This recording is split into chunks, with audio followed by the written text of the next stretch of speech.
let's give our quick thoughts on this new run. So Chris Condon and Montos, their run launched last week or 2 weeks or whenever whoever's watching this watches this.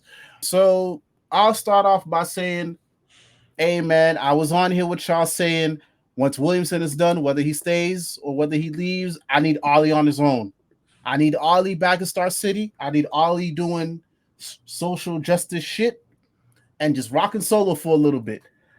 I got what I want. This was a good first issue. Like it put Ollie right back where he needs to be. He's by himself. He's even in a dingy apartment by himself. And it's like it's literally just like the start of a fresh number one.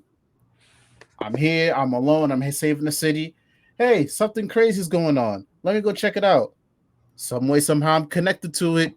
Boom, we get started. Like it was simple, but it worked for me. To backtrack a little bit. So listen, Williamson, his job was to get the Arrow family back together. He did all the fan service shit or whatever. Ryan Parrott also did a Green Arrow story for, I believe it was Beast World, right? Yo, for the last year or so, they gave Green Arrow fans what they wanted. They got to see the whole family together. Characters we ain't seen in a while. They're all interacting. It's all happy-go-lucky. To think that Chris Condon, a fairly new writer to DC, would take all these characters, and bring it into his new run is crazy. And I felt so bad for that brother because he did the AMA and every other question was, oh, are we going to see this? Or are we going to see this person? Bro, I know he was annoyed because it's like, yo, how many times do I have to tell you it's just Ollie? Chris Condon, if you're watching this, it's okay to say you were annoyed, bro. It's okay. I kid you not. He had to. I know he answered that same question at least 15 times in that AMA, yo. And it was like I said, I was getting upset for him because I'm like, damn dog, let the man plot out and tell his story.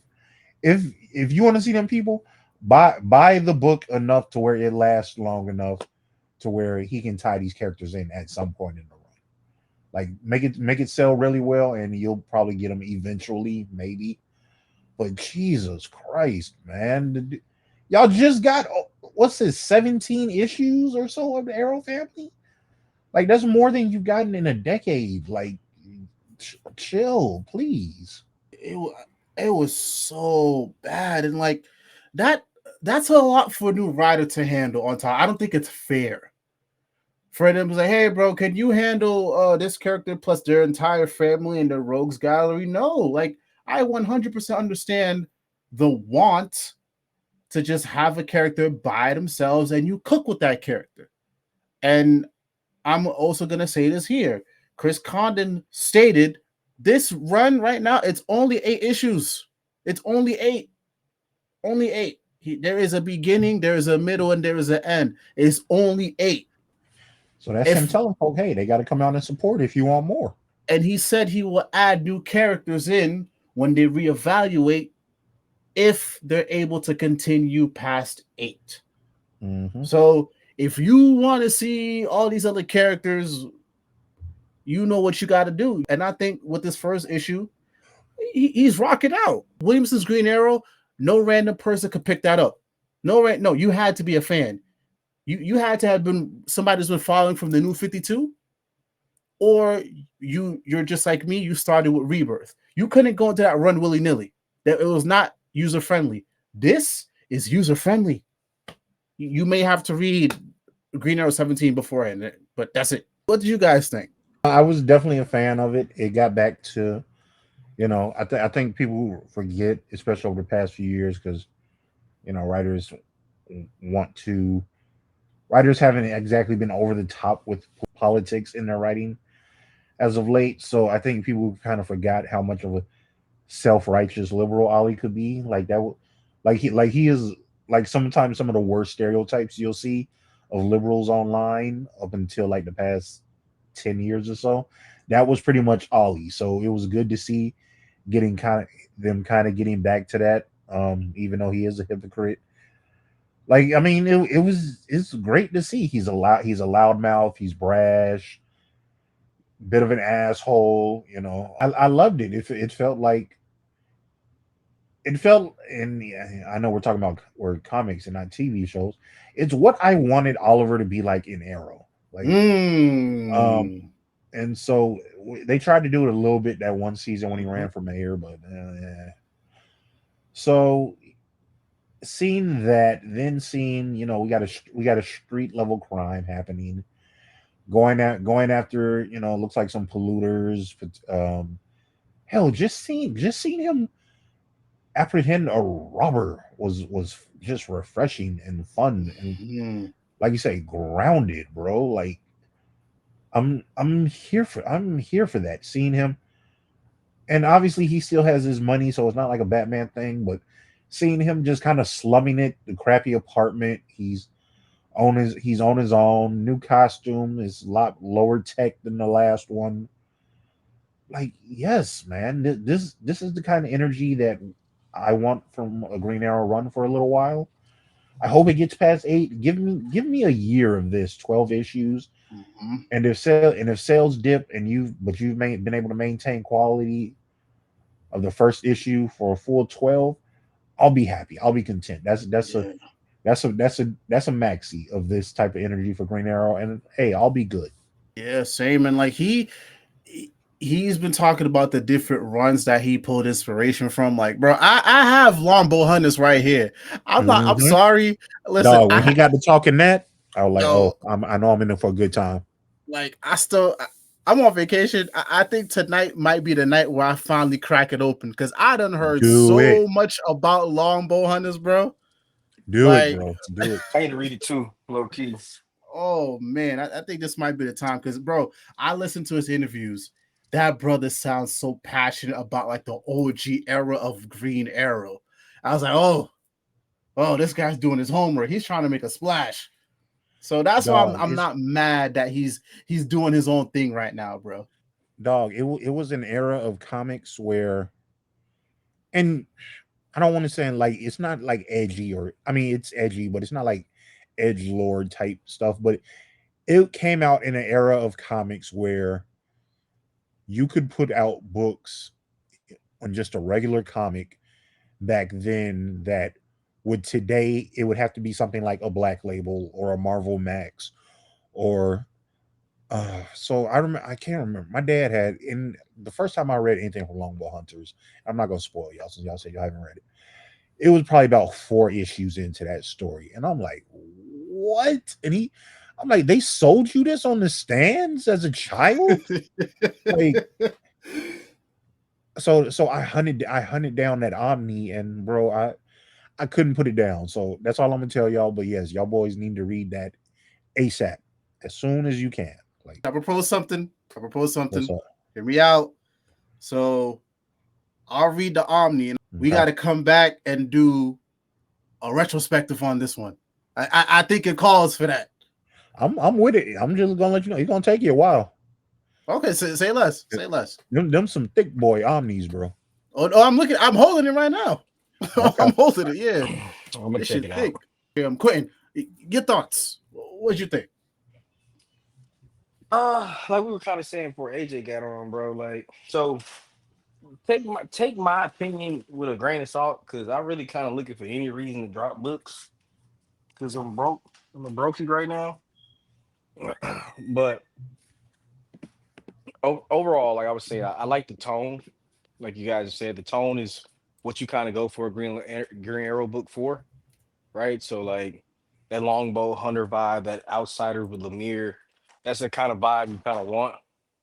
Um, it was refreshing to see Oliver have a drink on panel. But I mean, like, with all the things you guys said, not to piggyback off, like all those things were correct. What you said, the villain was interesting. It's kind of back down to like the tone. It's just Ollie. He's on his own. He has his money, or at least enough to kind of operate. But I don't know, man. If this ends up being like another Oliver Queen gets framed story, I think I might be off until like we get to the next arc. What do you 'Cause- mean by frame? Like, what do you mean by that? So if you look back at like the last, the last panel review reveal at the last page. The photo shows Ali in the back of it, kind of like saying like, oh, he's a suspect, so to say, for the cause of the murders. Mm-hmm. So I initially like and admit that, like I've seen that story with Oliver before, right? Like Mm. I've seen that story with Bruce before. I've seen Bruce Wayne, man, most wanted man. I don't want to see a, I don't know, maybe I wanted more of an adventurous type of story, more Okay. Robin Hood s type of story.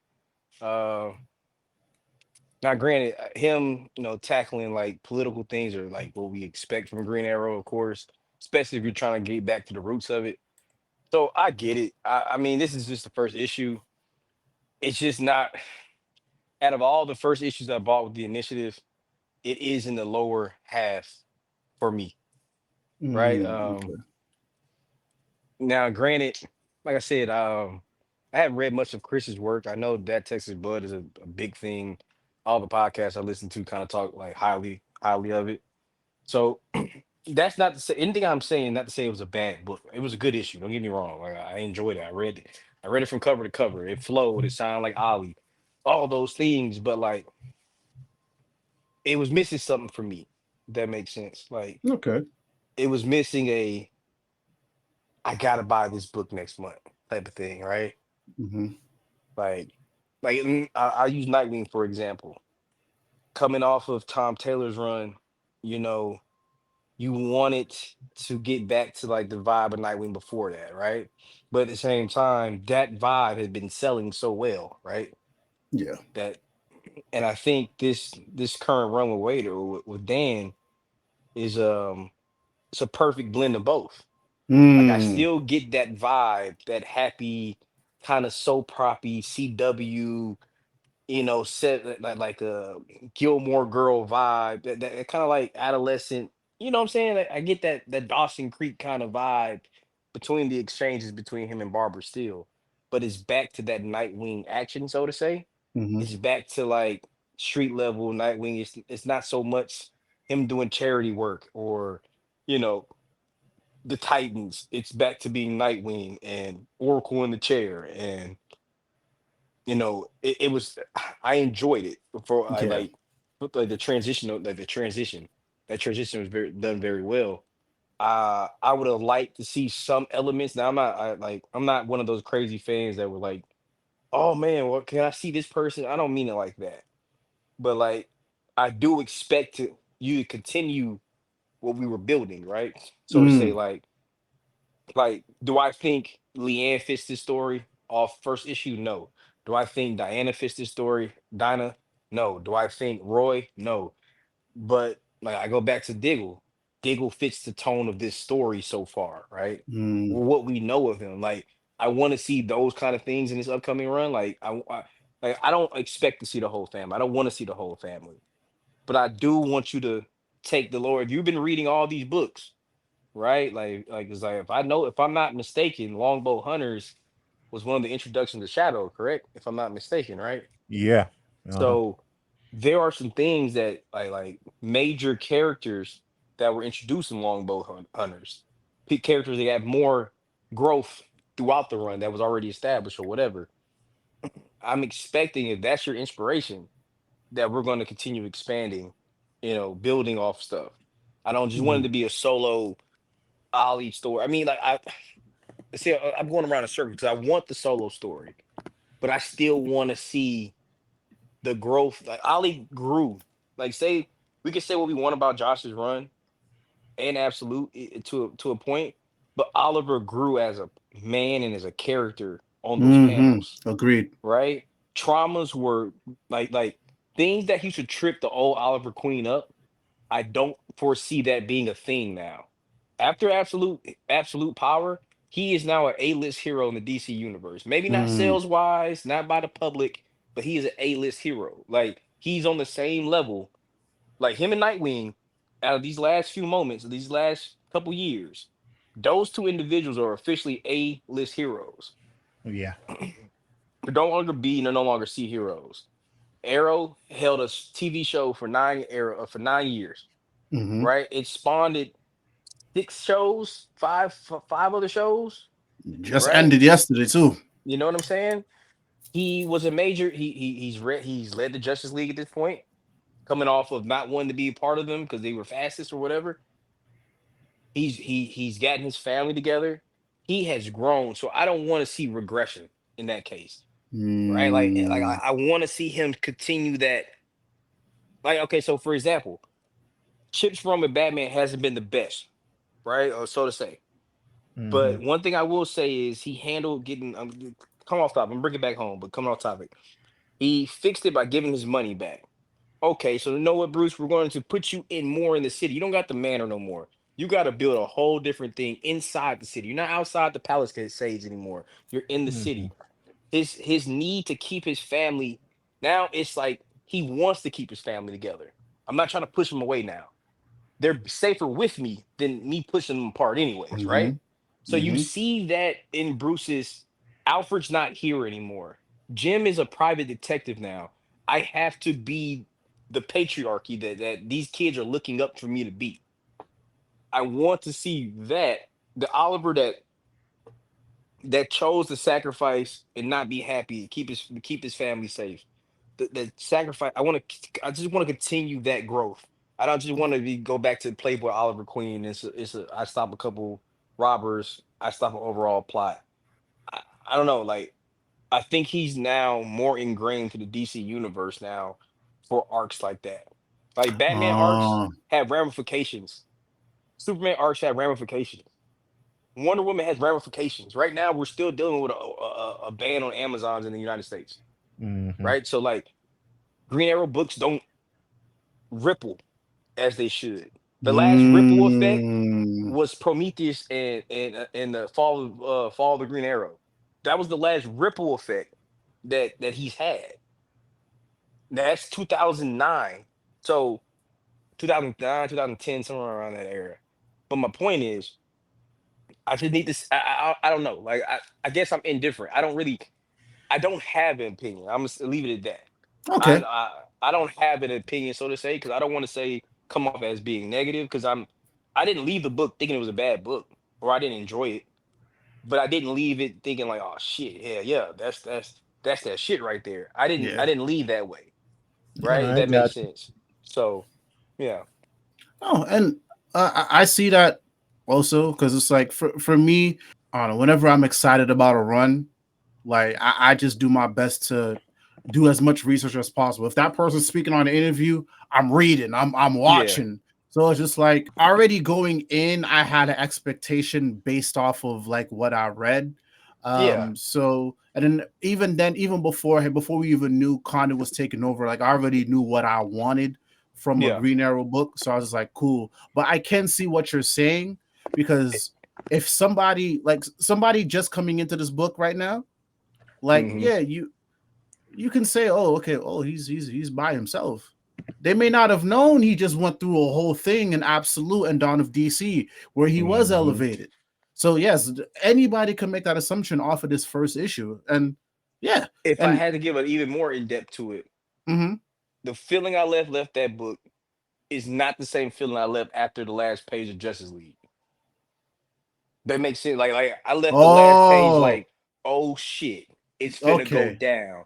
Oh okay, my god, airwave this. There were so many things that I was in my head like, oh fuck, like. So yeah, I'll save that reaction for when we talk about that. But like, I okay, didn't that's get that valid. feeling from there. Like when I read Nightwing, I got that feeling. When I read Justice Society of America, I got that feeling at the end, like with the twist. Mm-hmm. Um, even the Green Lantern stuff, right? Whew. There was Whew. there were vibes going like after I left, like, okay, well shit, bro, I can't cut that book now. You know what I'm saying? I Like hear you. I feel like issue one gave me every reason to say, hey Q, you can save this $4. Valid. I honestly, I felt You know what I mean? I I see where you're coming from because it didn't have a bang, but for me it was just more like, oh, this is a good first start. I didn't get the Hmm. bang either. I'm not gonna say pretend like I got the bang. I didn't get the bang either. To shoot it a little bit of bail, Nightwing didn't give me a bang when I first read it either. The first Dan Waters, the first one I was like, I don't know about this one. But the second issue, I'm all in. Yo, last week I Mm-hmm. tweeted, I'm not feeling this. I'm not feeling all in Superman. Bro, this morning before I passed out, dog, I read Superman. I'm like, Williamson, I'm here. I I'm see only where you're for it going. because I know Bloodwind's coming, and I know Bloodwind's gonna tie into this shit. So that's the only reason I'm tired of Doomsday, bro. Yeah, I'm tired of same. Doomsday. I'm tired of Joker. I am tired of '90s villains, bro. Yeah, And I get it. We're never gonna get past some of them, but like Doomsday does not serve a purpose anymore. Like I get it that we gotta give back Superman a challenge, but he's a challenge that we can never get rid of. Apparently, like we can't get rid of him. Like he's been in the Phantom Zone, he's been in Hell, he's been disintegrated, and I get it. His whole thing is I can't die, I come back stronger. Okay, but yeah. come I on. mean, Like, trust me, I felt the same way, but I think whatever twist is going on, like the angle that they're taking, I like it. So I'm willing to see how it lands, especially with the rumors that he's not even going to be on that book much longer. But yeah, to go back to your point, like I didn't get that bang either, bro. But I think hopefully with the second issue, hopefully you feel it because mhm. I would like to get that bang also because this hey Williamson's run almost every single issue I was just like, oh damn, I can't put this down. Yeah, man. Damn, I can't put that Even with the down. deficiencies in the book, even with the deficiencies, It's those last 2 3 pages of every issue, it was like, damn. well, damn, you know what I mean? Or it was something that was like it was the kick off the plane. It was Mm-hmm. Leanne. It was Diggle showing up. It was a thing. And like I said, it goes back to we can't expect that off a new writer on a Yep. new book, on a mainstream book that is, right? And coming off of that. So it's understandable. But I'm gonna trust the process, but I think just because of where I'm at with the books, the amount of books that I gotta pull that I feel like are got two pulls, like Yeah. I'm not cutting Justice League until they give me a reason to. I'm not cutting Justice League because one, Mm-hmm. the art is just too amazing. I buy Batman just because it's Batman, right? No matter if it's good or bad, that's gonna be an automatic cop, right? And it's like I was telling, I don't know if AJ heard me before he got on. I was talking about like all this Energon shit. I can't not get that because I know as soon as the movie drops, all of those titles are finna skyrocket. And I ain't Mm-hmm. no Oh, trader, absolutely. you know what I'm saying? I'm not no trader, but I don't have a certain connection to Transformers, so I'm not opposed to flipping those books. You know what I'm saying? So, uh, but that's my only point. So it's like I'm really at this point, really in 2025, until we get to the next like overarching event in DC, I'm looking for books to cut because there's Yeah. certain books like the Blade Red Band. This shit's $7 a fucking issue, bro. Like I had to skip it last week because I was like, bro, like it's so bad. My comic book shop was like, "Hey, I need you to start handling that, bro." And I was like, I got you, bro. I got you, bro. I got you. I come 2 days a week. You don't got to do that, dog. I'm gonna have it taken care of by the end of the year." But like every time I try to put a dent in the pool stack, it's 4 other books that I gotta put aside because I don't want to commit like Batgirl. I'm not gonna buy back. I'm not gonna commit to the whole thing. I just want the first issue, say I got it, and that's it. I'm just gonna read it. I'm just gonna support it digitally. But like it's just too many titles. So like I gotta be nitpicky with Chris right now, and it's unfair, to him being That's a new valid. writer. Yeah. You know what I'm saying? But like I gotta watch my pockets right now. It's Christmas time. I got Nah, gifts to I buy. got you, man. You know what I'm saying? So No. but like I said, if I had to give it a scale on A B C, it was like a B plus. It was a Yeah. solid book. Solid book. Yeah. I give it a B. Like it was like, okay, this is I wasn't disinterested. I like it's a first start and we could go from here and I'll see where it goes. And like, yeah, the art also I want to give Montos his credit because Montos did the work for a Green Lantern War Journal. And oh my, the art on that was immaculate, and it fits so well with the story that Condon's Mhm. trying to tell. So I'm here for it. And yeah, let's see how it goes, man. Yeah, I'm wishing Chris Condon a long and lengthy run because Yeah, for yeah, sure. I would love to see him incorporate other characters as well. He said he'll do it, when things progress. So I'm willing to see. But right DC has now, held their word. If you oh yeah, support their books, they will extend it. Like they did oh it for yeah, Blue Beetle, they did it for Green Arrow, Poison Um, oh Ivy. yeah. If you what support the was it? book, they'll extend it. Even with this Green Arrow book, like they're taking a risk, and I'm gonna give readers their credit. You know, we were able to push this from 6 to 12, and then from 12 to a full blown ongoing. Well, I don't Hmm. know how true that is now because apparently they're right now they're only slated for 8, but still the fact that we even got here is impressive. So, Hey like, man, eight gets you to 25. That's a 2-year run, dog. this That's is, this is 2 year you I run. know, mean, So, what we got like how many issues? We got 17. Wait, yeah, 17. So you figure mhm, another 8. Like I said, we got 20. 17 plus the annual, that's 18. I Yeah. mean, we got about, a little year and a half run. I mean, yeah, for what he was doing, bro, like that. I don't know. Like I'm and so I'll go ahead. I was gonna say, and like, why not keep going on? We'll see about this new Green Arrow. Like, I'm down to see how we feel a couple months from now. I say to be safe, come back and like four more issues in. So at that point, we'll be at 5, and then we'll see how we feel, and hopefully the opinions change. But so far, yeah, I'm giving it a B. Sounds like AJ's feeling it, and Quentin is undecided, which is totally fair. So we'll see, but let us know down below in the comments what you feel about Williamson's run and what you think about Chris Condon's run. Did you like it? Did you enjoy it? Did you not? Yeah, let's have a conversation.